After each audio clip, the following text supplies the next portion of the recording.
got a Nikon Nikkor-S Auto 5.8 centimeter f1.4. So let's find out what it can do.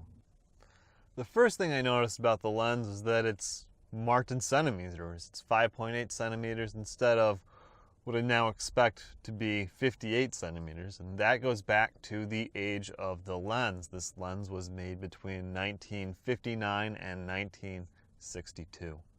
Another interesting artifact of the lens is that there are actually air bubbles in the glass elements that make up the lens. They hadn't perfected making optical glass at the time this was manufactured, so there were still defects like air bubbles inside, though they're not supposed to cause any optical degradation of quality. Another thing to keep in mind with this lens is that it's a non-AI mount.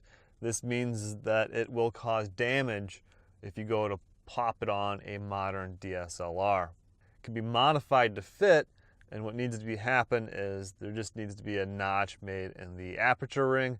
I have previously made a video on how to do that, so there should be a link in the video and in the description below.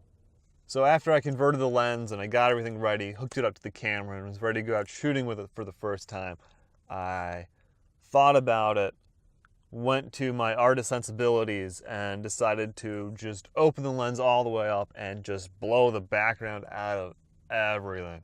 After I started looking at images I took with the lens, the bokeh to me looks a little jarring. Sometimes it can be obloidal.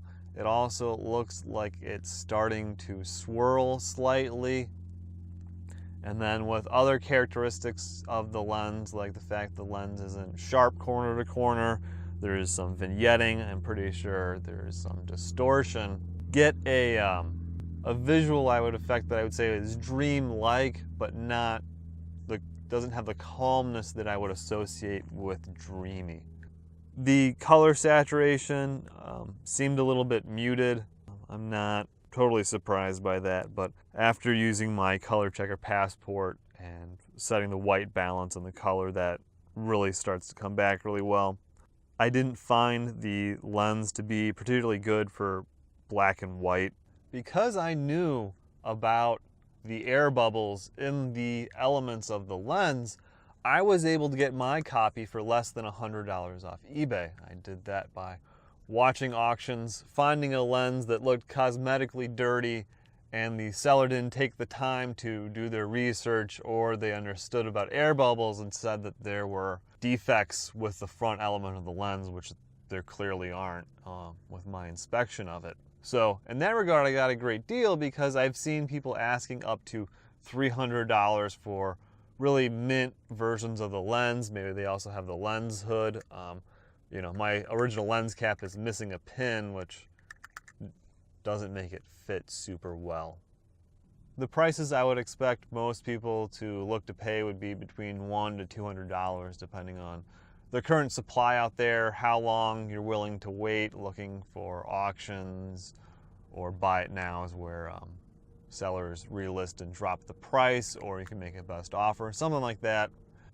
Overall, I'm really happy that I own the lens. I think I got it for a great price. It's the most affordable 58mm you're going to be able to buy.